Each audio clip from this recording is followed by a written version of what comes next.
Voy a hacer un breve repaso. Vamos a ver si recuerdan. Creo que está invertida la imagen allí, ¿no es cierto? Se puede ver después, me decís si está invertida. Pero muy bien, acá tengo el gráfico que vimos ayer de el sueño de Nabucodonosor, ¿no? Y la revelación de Daniel, en cuanto a que Dios le reveló a Daniel para poder ver cuál era el plan de Dios de los gobiernos, de los imperios mundiales, y habíamos estado viendo el significado de cada uno, y habíamos encontrado que nosotros estamos en esta etapa de aquí, etapa de las alianzas humanas, en la parte donde la imagen, aquella que soñaba Nabucodonosor, era hierro, en parte hierro, y en parte hoy justo está entrando una llamada de Katy, no la puedo atender, después vamos a ver. Esperemos que esté todo bien. Katy Ferreira, oramos por ella y por Belén y Jesús. Bien, estábamos viendo de las alianzas, en la parte donde está el hierro y el barro, los cuales están unidos en alianzas, pero no están realmente siendo algo sólido. Son uniones frágiles, parte débil, parte fuerte. Eso lo estábamos viendo ayer en Profecías Bíblicas, y comenzamos con un panorama histórico de los grandes imperios y gobiernos del mundo que impactaron, ¿no es cierto?, en gran manera a la humanidad. Y hay todavía restos o influencia, por así decirlo, desde Babilonia. Cuando entramos más profundo, vamos a encontrar que hay de la religión de Babilonia, hay todavía restos que ha llegado hoy en día todavía a lo que Dios llama en la Biblia la gran ramera, a tener todavía sus cultos paganos involucrado en cierta forma, diciéndose que es un tipo de cristianismo, pero hay mucho de idolatría y de aquella influencia de Babilonia, y cada uno de los reinos fue dejando cierta influencia en las costumbres de los hombres. Pero vamos a ver ahora, en este tiempo de las alianzas,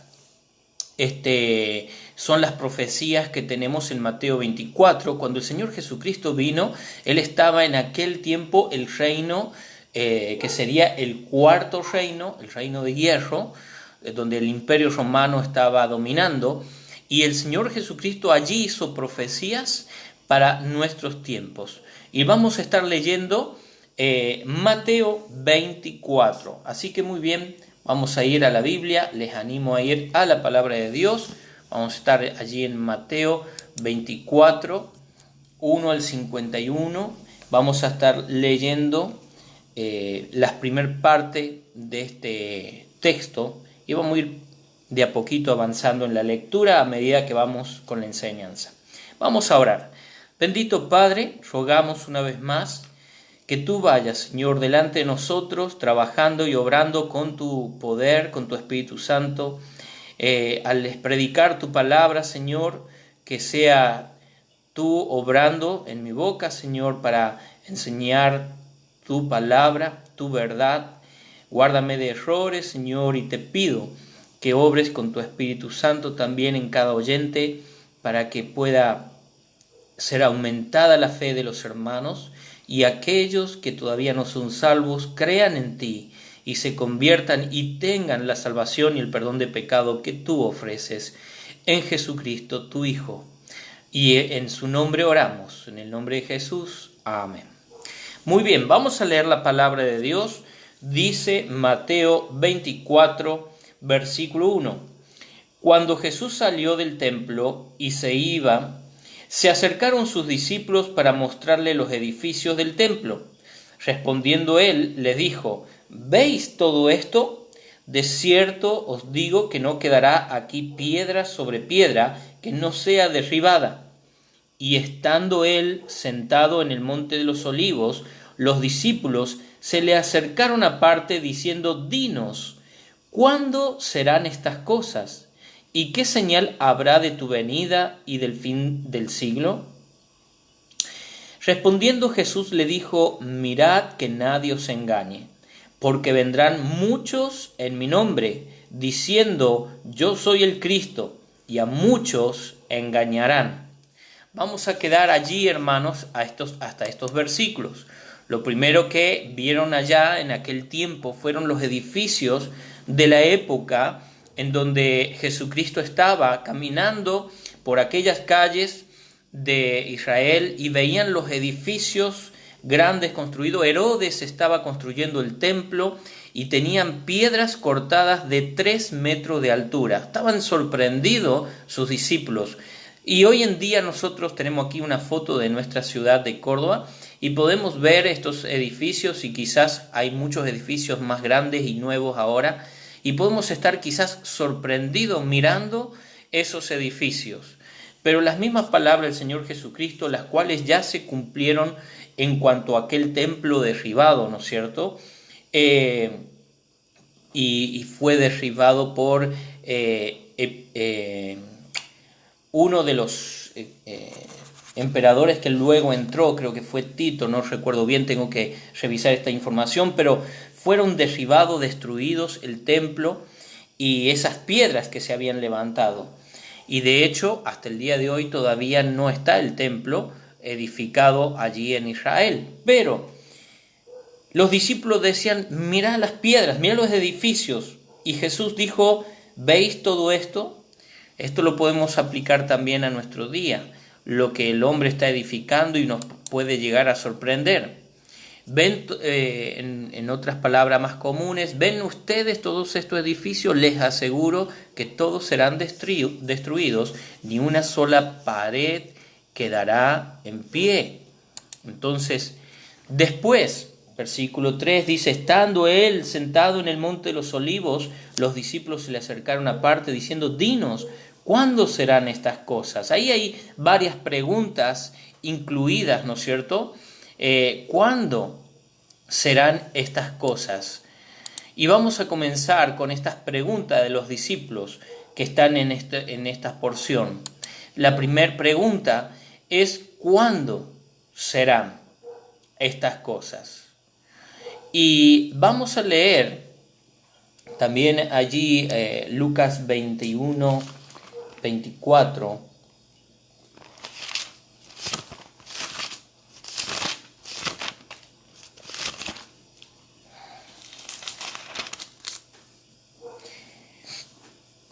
Y dice la palabra de Dios, y caerán a filo de espada y serán llevados cautivos a todas las naciones, y Jerusalén será hollada por los gentiles hasta que los tiempos de los gentiles se cumplan. Bien, cuando llegó este tiempo donde Israel fue llevado otra vez bajo cautiverio, dispersos otra vez, se destruyeron todos esos edificios y también entraron en la tierra de los israelitas el pueblo no hebreo, sino árabe. Vamos a ver de a poco algunas de estos pasajes. Allí se puede ver quizás mejor. Entonces, tenemos allí, y caerán a filo de espada y serán llevados cautivos a todas las naciones. Es la dispersión, otra dispersión más. Y sabemos que a través de la Segunda Guerra Mundial, la dispersión de los judíos fue grande. Y allá en el año 45, cuando terminaba la guerra, ya estaban el pueblo árabes en el territorio de Israel. Vamos a ver un poquito de esto en cuanto a esta profecía. El Señor Jesucristo dijo que no iba a quedar piedra sobre piedra y iban a ser dispersados. Jerusalén ha sido dominada por los gentiles, los que no eran judíos, cerca de 1900 años. Hay mucha influencia, ¿no es cierto? Pero en el año 1967 los israelitas capturaron la ciudad de Jerusalén en una guerra que es conocida como la Guerra de los 6 días. Quiero que sepan que en el año 45, vamos a tener la información luego, en el año 45, cuando termina la Segunda Guerra Mundial, al año 47, 1947, las Naciones Unidas vuelven a llevar al pueblo de Israel, pero al desierto, ¿sí? No a Jerusalén. Y Jerusalén estaba gobernada por el Reino Unido. Entonces eso fue en el año 47, ya después de la Segunda Guerra Mundial, y los palestinos dominaban todo el territorio.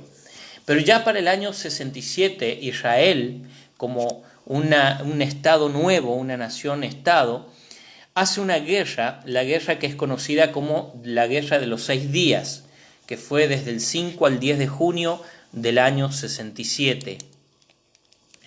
Hasta ese año, Jerusalén estaba dividida para que fuera compartida por árabes y hebreos, pero bajo el dominio de gobierno del Reino Unido. Pero el nuevo Estado Israel hace guerra contra varios países árabes. 3 países árabes: Egipto, Siria y Jordania. Y fueron derrotados. Como las historias bíblicas, hermanos, ¿se acuerdan cuando los reyes de Israel venían contra ellos 4 reyes, 4 pueblos, 3 pueblos, y derrotaba Israel a esos pueblos? ¿Se acuerdan cuando allá en el tiempo de la conquista Josué está batallando contra los reyes que antes de cruzar el Jordán se habían unido y los derrotó? Bueno, de la misma forma Dios sigue trabajando con Israel, y podemos ver que 3 naciones hicieron guerra contra Israel. Israel, para poder dominar y tomar Jerusalén, toma este ataque a 3 países: Egipto, Siria y Jordania, y fueron derrotados. ¿Por qué? Por la mano de Dios siempre, hermanos. Recuerde que Israel es el pueblo de Dios. En el primer día de Israel atacó las bases aéreas enemigas de Egipto, la cual destruyó, quedando así Israel, siendo una potencia en la aviación. Año 67.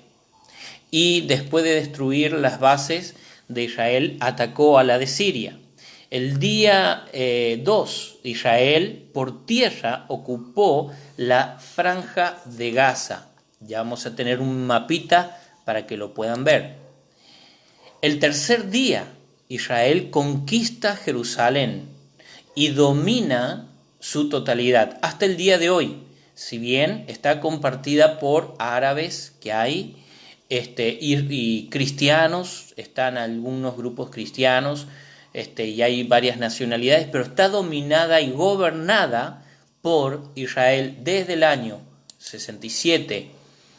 Recuerde, en el tercer día, el cuarto día de la guerra, Israel ofrece una tregua, pero quien acepta solamente la tregua, porque ya están devastados, es Egipto. Entonces sale de ser uno de los países en batalla y quedaron Siria y Jordania. En el quinto día, Israel derrota por completo la aviación siria y conquista Alto de Goldán. Ya lo vamos a ver en el mapa también. Y por último, en el sexto día, Israel firma un alto al fuego, porque había una presión internacional, lo cual querían que hubiese un alto al fuego. El alto al fuego fue hacia los palestinos, se detuvo la guerra, pero recuerden, ya está dominando en Jerusalén. En la Segunda Guerra Mundial, allí tenemos los datos. Jesucristo había profetizado esto, ¿no? Hemos estado leyendo allí en Lucas, podemos repasar de vuelta ahí la palabra de Dios, Lucas 21, 24, donde el Señor Jesús dijo: caerán a filo de espada y serán llevados cautivos a todas las naciones, y Jerusalén será hollada por los gentiles hasta los tiempos de los gentiles se cumplan. Y se cumplió, y en el año 67 domina ya Israel. Bien, ahí tenemos ahí algo de datos que son muy importantes, pero vamos a entender que ya tienen una bandera nacional y un emblema nacional, Israel. El 14 de mayo del 48, el último de los soldados británicos abandonó Palestina y los judíos, liderados por David Ben Gurión, declararon en Tel Aviv la creación del Estado Israel, de acuerdo al plan previsto por las Naciones Unidas. Así que se declaran como país en el año 48, y en poquito tiempo, del 48 al 67, recuperan completamente Jerusalén. Miren este mapa, y esto es en relación a profecías bíblicas. Espero que puedan ver lo suficiente allí. No sé si se puede ver bien. Espero que sí, ahí está. Muy bien, vamos a ver cómo estaba en 1878. Había ciudades mixtas: Jerusalén, Haifa, Jafo, Hebrón, Tiberaides y Safed. Y vemos todo lo que está en color verde es dominio palestino. Miren en el año 46 lo que está color verde, y usted puede ver ahora unos puntitos blancos que es la ocupación de Israel. Recuerde que en el 45 termina la Guerra Mundial. En el año 47 hay más, porque la ONU vuelve a llevar hebreos, israelitas, hacia el desierto y los dejan allí en el año 47, ¿sí? Y están gobernando, Naciones Unidas están gobernando en Jerusalén. Desde el 49, en el 48 se declaran Estado, en el 49 al 67 usted puede ver lo que está quedando de ocupación palestina. Altos de Golán está aquí arriba, y esta es la franja de Gaza, que hemos escuchado cuántas guerras, ahí está, batallas y guerras que ha llevado ese lugar, ¿no es cierto? Y 2008 vemos cómo disminuye la ocupación palestina y cómo crece la ocupación del pueblo de Dios, de Israel. Ahora vamos a verlo al revés. En el año 46, ¿sí?, vemos la ocupación de Israel. Ahora pensamos al revés en este mapa: ocupación en crecimiento de Israel. Usted puede ver aquí en este color Israel, la gran Gaza, la franja de Gaza, no la habían tomado, todo antes era de Palestina, pierden esto, ¿no es cierto? En el año 46 al 67, miren la conquista que tienen. Se ve, no sé si alcanzan a ver unos puntitos, es lo que hay de diferencia. Ahí está, lo que estaba antes y está allí. Y 2010, mire lo que ya Israel había tomado y había conquistado. Altos de Golán queda bien arriba, no me sale en esta presentación, lamentablemente. Fuera de la presentación sí me sale, pero bueno, Alto de Golán es lo que habían conquistado allí arriba. Y ahora miren esto, 2020. ¿Pueden ver lo que ha sucedido? Esta es una de las profecías bíblicas que iban a terminar el tiempo de los gentiles, hasta que Dios había dado tiempo a los gentiles para estar allí. ¿Por qué? Bueno, en el plan de Dios sabemos que muchas veces disciplinó a Israel. Y ese tiempo ya se ha cumplido, lo podemos ver, porque Israel está otra vez en dominio de la tierra que Dios le dio. Ahora Mateo 24, veamos, dice: ¿cuándo serán estas cosas? Dios nos dice no dice el Señor las fechas. Pero la segunda pregunta dice, ¿qué señal habrá de tu venida? Y eso sí es lo que está diciendo. Y lo que hemos visto es una de las señales. Y ahora vamos a ver más. ¿Qué señal habrá de tu venida? Y la tercera pregunta, ¿qué señal habrá del fin del siglo? Que son dos preguntas diferentes. La señal de tu venida, están pensando en el reino. La señal del fin del siglo, el final de todas las cosas, el final de esta creación. Con las cosas que están sucediendo hoy en día, mucha gente está preocupada pensando, ¿no? ¿Qué va a suceder? Me hablaba un hermano, me preguntaba, pastor, ¿esto va a pasar? Y sí, posiblemente pase y quede secuelas y que, si Dios lo permite, tendremos una vacuna y habrá una enfermedad más y una vacuna más, pero, ¿sabe? Va a volver otras pestes también, porque son señales. Vamos a ver la respuesta del Señor Jesucristo. Señales relacionadas con nuestra época. Vamos a leerlo del 5 al 14. Vendrán muchos en mi nombre diciendo yo soy el Cristo, y a muchos engañarán.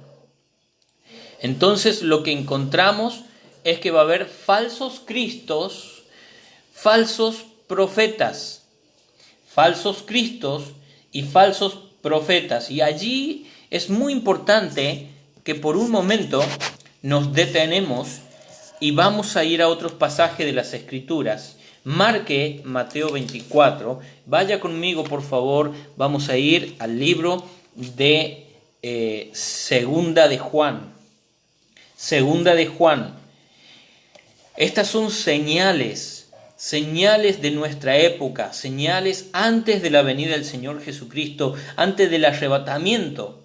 La segunda venida de Jesucristo se lo conoce no como un día, sino como una serie de sucesos, desde el arrebatamiento hasta que Él viene a reinar por 1000 años. Entonces usted puede pensar en esto. Vamos a tener una gráfica dentro de poquito que vamos a ver y usted va a poder escribirla. Pero ahora piense, cuando hablamos de la segunda venida de Cristo, se refiere a varios sucesos, no a un hecho solo, sino a varios sucesos. Desde el arrebatamiento hasta que Cristo viene a reinar por 1000 años.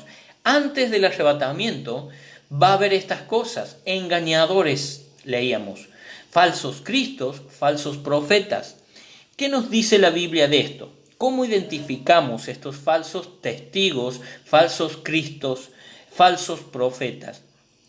Bueno, no hace muchos años, ya falleció, pero había uno que decía ser el Cristo, que estaba encarnado otra vez el Cristo. Y él murió, y él dijo que no iba a morir nunca más y que era diferente y acumuló muchísimas riquezas y realmente no era el Cristo sino el anticristo, era un anticristo, ¿no? Estaba en contra de Cristo porque aunque usaba la Biblia, la usaba solamente para su beneficio y nunca predicaba la salvación y se autodenominó Dios, y eso sabemos es falsa doctrina, es engañadores, pero aún así multitud de personas le seguían.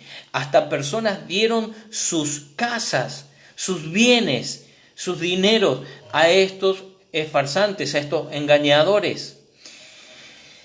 Dice versículo 7 de segunda de Juan, hay un solo capítulo, dice la palabra de Dios, porque muchos engañadores han salido por el mundo. ¿Y cómo sabemos que son engañadores? Porque no confiesan que Jesucristo ha venido en carne. Ahora, no está diciendo que digan que hubo un hombre, Jesús, que vivió en la tierra. No. Lo que está diciendo es que no confiesan que Jesús, Dios, vino en carne. Jesucristo es Dios. No confiesan que Jesucristo es Dios y que Dios vino en carne, tomó forma humana. Dios encarnado, Emmanuel, Dios con nosotros. Y dice, muchos engañadores han salido por el mundo. No confiesan que Jesucristo ha venido en carne. Quien esto hace es el engañador y el anticristo. Hay personas que dicen que creen en Cristo como un profeta, que creen en Cristo como un maestro, que creen en Cristo como un líder religioso, que creen en Cristo como una persona más, nada más. Pero no creen que Cristo es Dios, no quieren creer que Cristo es Dios, Dios encarnado, que nació de una virgen, su nacimiento fue virginal. No hubo el contacto de un hombre para que tuviera el bebé María, sino que fue obra de Dios, realmente un milagro de Dios. No María, sino Jesucristo. ¿Sí? Algunos predican que María fue concebida sin pecado. No es cierto, ella fue pecadora. Y la Biblia dice, ella misma expresa que alababa con su alma a su Salvador, que era Jesucristo, el Hijo que ella iba a tener, que se le había anunciado por el ángel. Entonces, ella se humillaba y era un instrumento para Dios.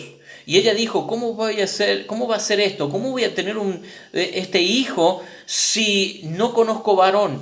Y se le dijo, el Espíritu Santo vendrá sobre ti. Es obra, concepción del Espíritu Santo. De esta forma, el Señor Jesucristo tuvo forma humana, tuvo una carne, un cuerpo humano, siendo Dios y sin pecado, porque el pecado pasa por la naturaleza de Adán. Esto fue obra divina. Y hermanos, el que dice lo contrario es el engañador. El que niega que Jesucristo es quien es y que ha venido en carne, es el engañador, es anticristo, es contra Cristo. Y dice la palabra de Dios aquí en 2 de Juan, estamos en estos días peligrosos de falsos profetas, falsos cristos, falsos engañadores. Y dice, mirad por vosotros mismos, hermano, usted que ha recibido a Cristo como su Salvador personal, tenga cuidado, ¿qué escucha? ¿A quién estás leyendo? Que sea la Biblia. Y tenga cuidado que lo que escucha usted tiene que comprobarlo en la Biblia, en la palabra de Dios. Recuerda, hay muchos engañadores. Mirad por vosotros mismos para que no perdáis, ¿escuchó? Para que no perdáis el fruto de vuestro trabajo, sino que recibáis galardón completo. Si usted es salvo, pero puede perder recompensas por falsas doctrinas que usted incorpore escuchando a falsos maestros. Es muy importante.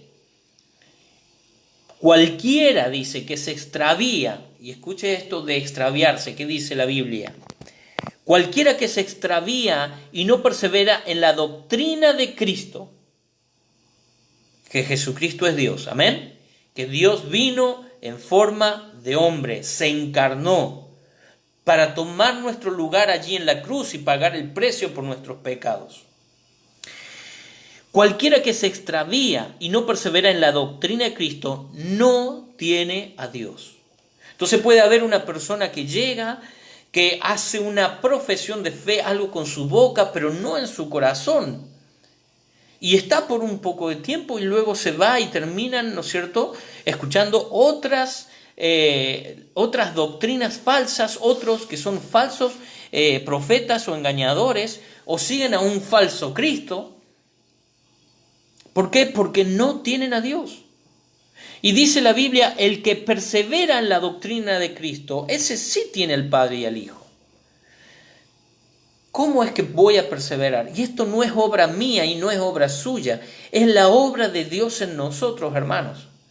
Cuando usted realmente creyó a Dios de todo corazón, cuando usted recibió a Cristo como su Salvador personal, Dios está en usted y no va a dejar que usted perezca, no va a dejar que usted se aparte, porque es Dios quien nos hace perseverar. No es mi obra, es la obra de Dios. No es tu obra, es la obra de Dios. Somos salvos por gracia de Dios. Mire, para tener un poquitito más claro todavía este tema, vamos al libro de Isaías. Por un momento, no nos terminamos de ver aquí, segunda de Juan, pero vamos al libro de Isaías 36, versículo 8. Es uno de los versículos maravillosos de la palabra de Dios y me encanta y lo tengo allí marcado. Dice, y habrá allí calzada y camino, y será llamado camino de santidad, no pasará inmundo por él, sí o sí tiene que ser salvo, sino que él mismo, Dios, estará con ellos, y el que anduviere en este camino, por torpe que sea, que dice, no se extraviará. Amén. El que anduviere en este camino, por torpe que sea, no se va a extraviar, porque Dios hace que los suyos perseveren. Así que preste atención, si alguno viene a vosotros, versículo 10 de segunda de Juan, si alguno viene a vosotros y no trae esta doctrina, la palabra de Dios en esto no te deja duda, querido hermano, amigo, no te deja duda. Dice, no le recibáis en casa. Si alguno viene a vosotros y no trae esta doctrina, no lo recibáis en casa, ni le digáis bienvenido. ¿Por qué?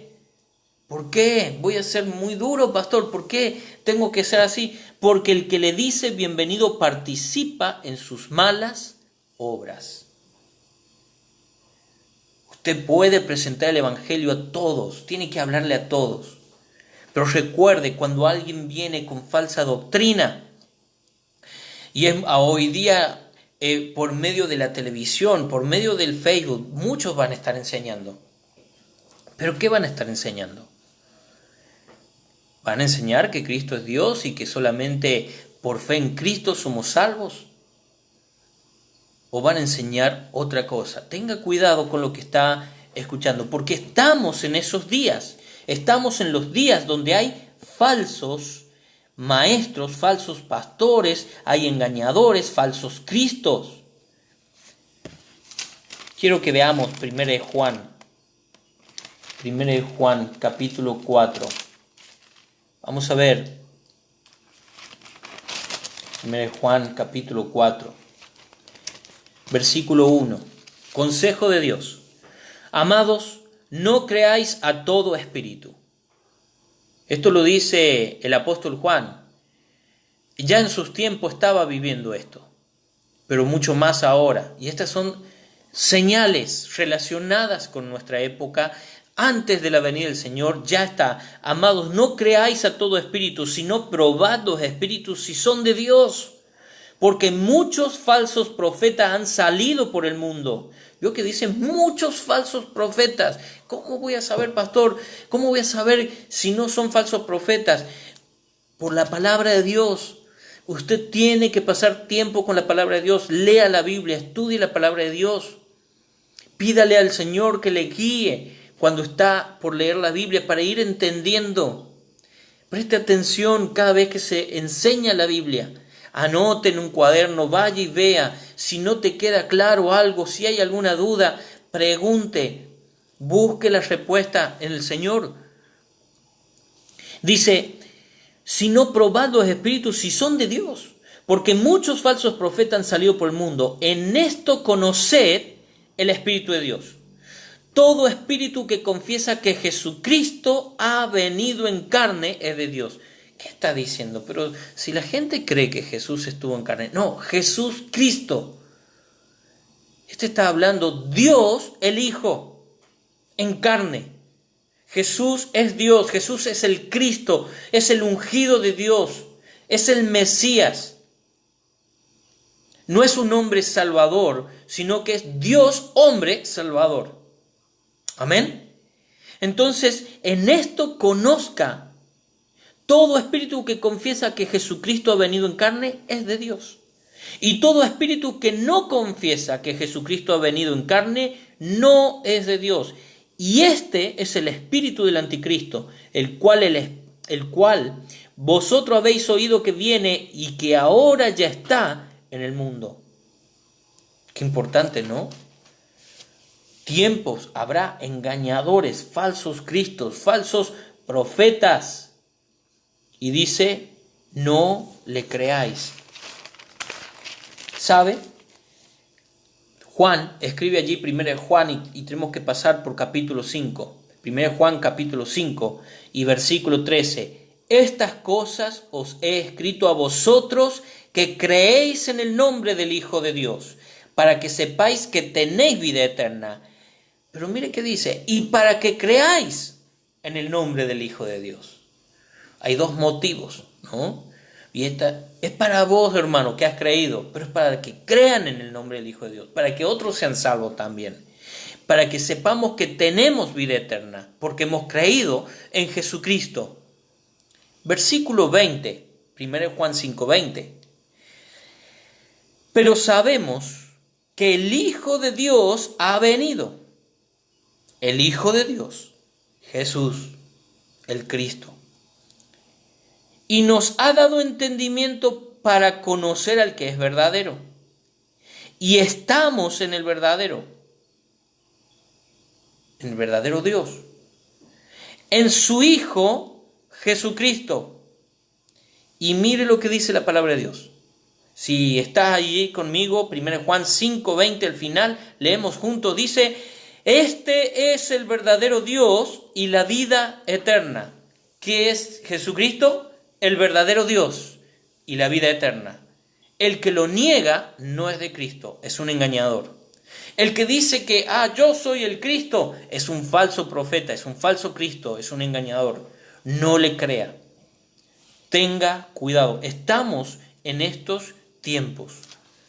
Muchos niegan que Jesucristo es Dios. Si usted tiene para anotar o puede ir conmigo a Colosenses, capítulo 2, versículo 9. Colosenses 2:9. Estamos en las señales de que va a haber engañadores antes del arrebatamiento. Va a haber engañadores. Engañadores que van a decir que son de parte de Dios, que van a decir que son el Cristo. Y dice que una de las características es que el falso profeta niega que Jesucristo es Dios. Y mire lo que dice Colosenses 2:9, porque en Él, en Cristo, viene hablando de Cristo, porque en Él habita corporalmente toda la plenitud de la deidad. Y vosotros estáis completo en Él, que es la cabeza de todo principado y potestad.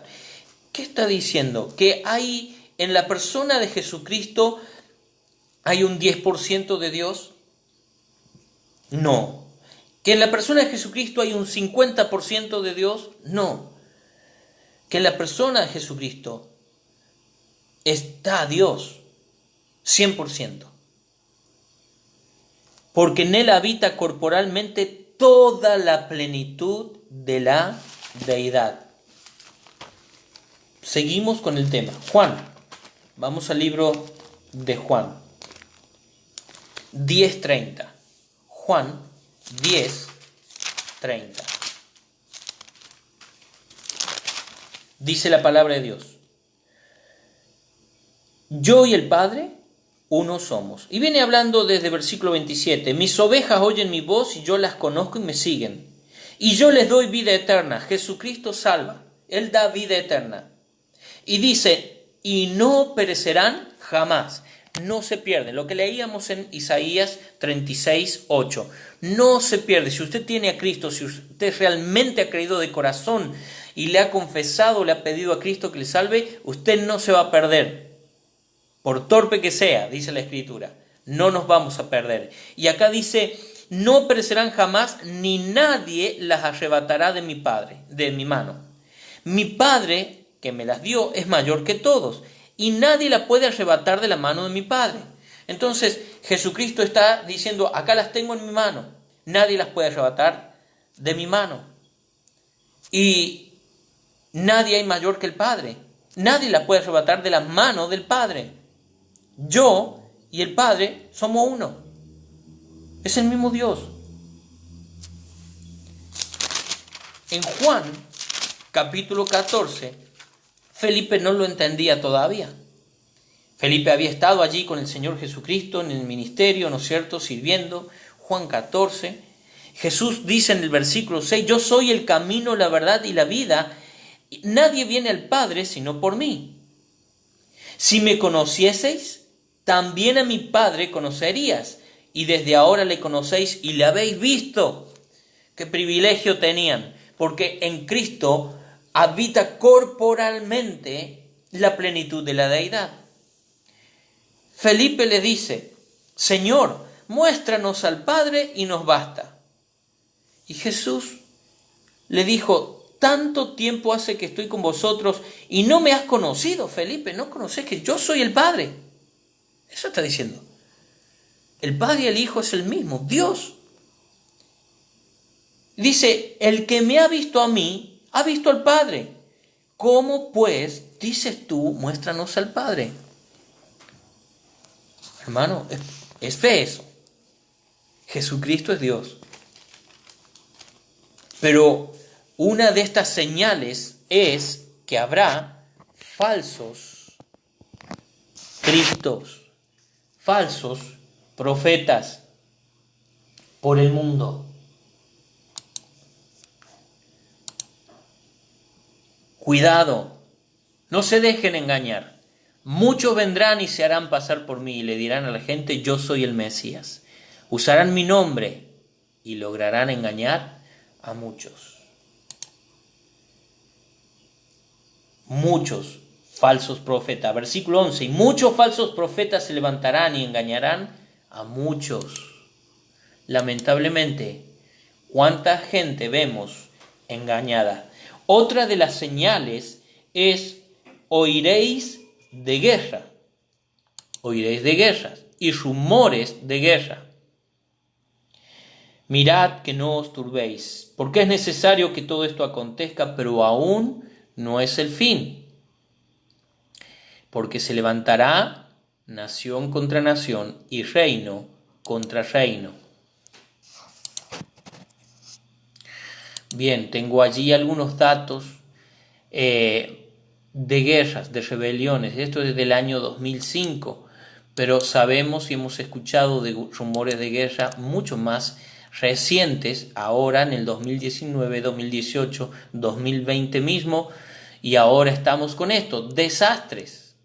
Versículo 7 dice, porque se levantará nación contra nación, reino contra reino, y habrá pestes, habrá desastres, pestes, entra allí hambres, ¿vio lo que dice? Y terremotos en diferentes lugares. Hablamos de los terremotos por un momento. Terremotos de más de 6 puntos en la escala de Richter por década. En la década del año 1890 era un terremoto en esa década. En el año 1900 se registraron 3. En 1910, 2. 1920, 2. 1930, 5. 1940, 4 terremotos, arriba de los 6 puntos. 1950, 9. 1960, 13. En 1970, 51. En 1980, 86. Desde 1990 al 94, 100. En el 2005, en el año, había 139. Tengo datos más recientes, escalofriantes, de más de 1.400 terremotos por año en el globo terráqueo. Ahora hablemos un poquito de las pestes, porque son señales. Y aquí tengo datos también, incluido el coronavirus. lo que estamos viviendo en estos días. Y encontramos que habrá pestes y hambre. Y recuerde esto, que al haber pestes, y como en este tipo de pestes, hay epidemias y hay pandemias. Epidemias suceden en un lugar y quedan locales en ese lugar. Después de la epidemia, o aún de los desastres locales, viene hambre. ¿Sí? Hemos sabido de los tsunamis, hemos sabido de terremotos, países que han sido muy sacudidos, ¿no es cierto?, por desastres naturales, y después de todo esto, todo lo que es la economía se derrumba, todo lo que es la salud, y vienen hambres, y con esas hambres y esas necesidades surgen epidemias, y son locales. Pero también hay las epidemias que salen del lugar y se expanden por todo el mundo, y eso se le llama pandemia. No es la primera vez que tenemos esto. Entonces, espero que pueda ayudarte. Este cuadro lo tienen disponible y esto lo pueden sacar de Infobae y de la misma ONU. Y vamos a ver, aquí desde el año 0, esto estamos hablando de nuestra era cristiana, la peste antonina. Había registrado 5.000 muertes por esa peste. Y esto es pandemia, ¿sí? Después una plaga, la plaga de Justiniano. Están alrededor de los años 300 por allí. Entre 30 y 50.000 muertos. Hubo después la epidemia de viruela japonesa. 1 millón de personas murieron. Esto está aproximadamente entre los años 600 y 700. Entre los años 1100 a 1200, la peste negra, 200.000 personas murieron. Años 1400, la viruela, 56 millones. Bien, 56 millones. Esto estamos hablando de muertos en los años 1400 por la viruela. Alrededor, antes de los 1600, entre 1500 y 1600, grandes pestes del siglo XVII, 3 millones de muertos. Hay 1600, año 1600. Del siglo XVIII, 600.000 muertos. Varias pestes. El cólera, 1 millón de muertos en los años 1775, por allí. Otra peste conocida en el año 1855, la tercera peste, 12 millones. Usted puede ver allí, ¿no es cierto? Espero que puedan anotar si quieren. Tenemos de la gripe española, entre 40 y 50.000. La fiebre amarilla, entre 100.000 y 150.000. El SIDA es mundial también, es una pandemia, conocido como una pandemia, entre 25 y 35 millones. La gripe asiática. Bueno, aquí llegamos, aquí estamos. Coronavirus. Estamos, datos al 17 de marzo. Había 7.000 personas fallecidas. Pero no te debes sorprender, porque ¿qué dice la palabra de Dios? Son señales. Son señales, debemos saber, hermanos, que van a venir estas cosas, pestes, y que se vienen hambres.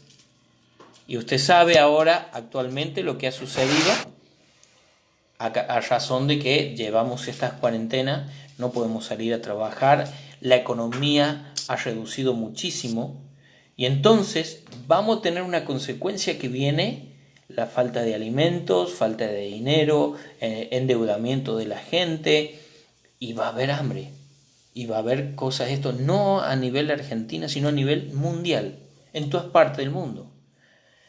¿Dios está fuera de control? No. Jesucristo dijo, oiréis de guerra, rumor de guerra, mirad, que no os turbéis, porque es necesario que todo esto acontezca, pero aún no es el fin. Para los cristianos, para los discípulos de Cristo, a los hijos de Dios, Dios dice: no os turbéis, no os turbéis, no se atemoricen, no tengan terror, no tengan pánico, no se espanten, porque es necesario que todas estas cosas sucedan, pero no es el fin, no es el fin. Todo esto, versículo 8, termino con versículo 8, continuaremos mañana. Todo esto será principio de dolores. Siendo que vemos lo que vemos en la palabra de Dios y vemos el cumplimiento, y lo hemos venido viendo de hace tiempo, solamente que el hombre enseguida que se mejora algo trata de mirar para otro lado, no mirar lo que Dios dice, lo que ha enseñado Dios y las cosas que se han cumplido. Siendo que ves todo esto, ¿dónde está tu corazón? ¿Dónde está tu mirada? ¿En dónde está tu fe? ¿En las cosas de este mundo o en la eternidad? En Dios mismo, en Jesucristo. Siendo que estas cosas son principio de dolores y van a venir más y nuevas cosas para la humanidad. Relacionado a esto, ¿tienes la seguridad de que tus pecados son perdonados? ¿Tienes la seguridad que si murieras hoy irías al cielo? ¿Tienes vida eterna y vas a la presencia de Dios? ¿Tienes paz con Dios? ¿Arreglaste tus cuentas con Dios? Lo puedes hacer en el nombre de Jesucristo. Cree en el Señor Jesucristo. Habla con Jesucristo. Pídele que Él te salve. Pide que Él perdone tus pecados. Porque para esto Cristo murió en la cruz. Murió por nuestros pecados. Y resucitó para justificarte, para declararte justo, para perdonar tus pecados y dejarte delante de la presencia de Dios en comunión con Él. Pero para esto tú tienes que abrir tu corazón. Debes decirle al Señor: Señor Jesús, creo en ti, que tú eres el Salvador, que has muerto por mí en la cruz y que te levantaste de los muertos al tercer día. Yo te quiero pedir hoy que me salves. Perdona mis pecados, entra en mi corazón. Haz en mí la obra que tú quieres. Y querido hermano cristiano, usted que ya ha depositado su fe en Cristo, ¿dónde están tus metas? Si tus metas solamente están en las cosas de esta tierra, recuerde que no va a quedar nada. No vamos a poder llevar nada de las cosas terrenales a la eternidad. Pero si usted gana un alma para Cristo, ese la va a ver por toda la eternidad. ¿Qué estás haciendo para que otros sean salvos? ¿Qué estás haciendo para ganar a tus parientes, tus amigos, vecinos? Usted necesita compartir el Evangelio con otros. Y más en este tiempo donde hay muchos falsos maestros. Y usted teniendo la verdad, usted debe de compartir el Evangelio de Jesucristo. Que el Señor te bendiga y le espero mañana para continuar profecías bíblicas y lo relacionado ahora en nuestros tiempos y esperando la segunda venida del Señor. Que Dios les bendiga grandemente.